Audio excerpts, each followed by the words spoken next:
Humility doesn't mean that we condemn ourselves or that we in essence humiliate ourselves, but that we come to know ourselves and accept ourselves as we are.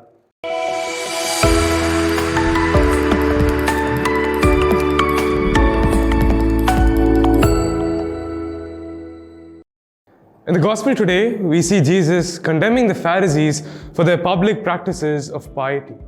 He admonishes the crowd to avoid following their example. Why?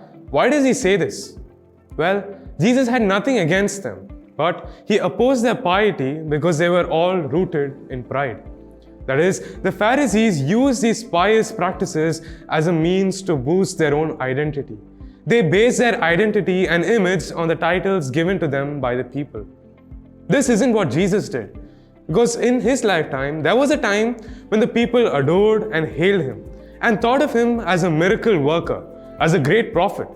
There was also a time when they thought of him as a criminal and wanted him crucified. Yet, in spite of all this, Jesus was convinced of his identity because his came from above. And this is what it means to be humble. Humility doesn't mean that we condemn ourselves or that we in essence humiliate ourselves, but that we come to know ourselves and accept ourselves as we are. We see ourselves as God sees us. It often happens that we seek the praises of people around us. We receive compliments and titles, and we assume that we are who people tell us we are.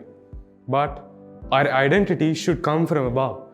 We should strive to see ourselves as we are, as God sees us. And this self-knowledge is a key to true humility. And it only comes when we encounter God through prayer.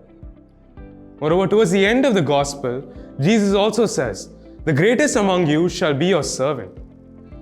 Our faith entails a calling to servanthood, a call that is rooted in a sense of genuine love and respect for the other.